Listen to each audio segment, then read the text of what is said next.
Hey everyone, it's Angela from Cake Angel and welcome back to my channel. Today I'm going to show you 4 basic piping tips that you can use on cupcakes to form different types of swirls.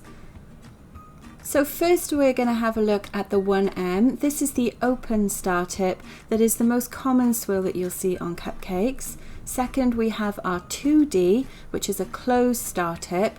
You can see that those points actually curl into the center. Next we have our 2A, which is a round tip, really great for piping open swirls. And then finally our 4B, which is a very open star tip. I kind of call this one more of a crown tip.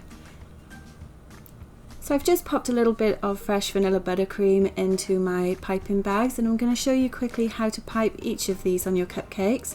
So there's just a small amount of buttercream. We're going to start with our 1M first. Hold that piping bag above the cupcake and then just squeeze as you turn your hand around into that swirl.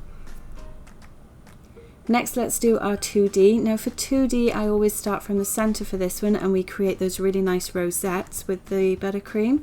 So you start from the middle and then you can go clockwise or counterclockwise and just keep going until you get to the end of your cupcake. Let's do our round tip next.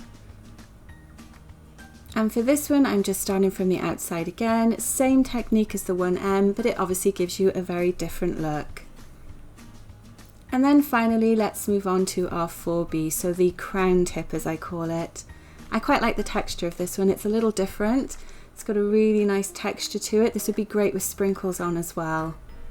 And there you go. So there's our 4 different swirls that you can make with 4 large piping tips. Let's have a close-up look at all of these. So don't forget, let me know in the comments which one is your favourite and whether you've tried piping any of these as well. You can get these tips from all of your regular craft stores, and I'll pop some links in the description as well for them. And don't they look great? I think my favourite's the 2D. I'm a big fan of piping floral, so the rosette is always my favourite large swirl on a cupcake. So thanks for watching. I hope you found this really interesting. And don't forget to check out the other videos on my channel. I'll pop my links up here for more buttercream piping techniques, and I look forward to seeing you on the next video. Thanks for watching.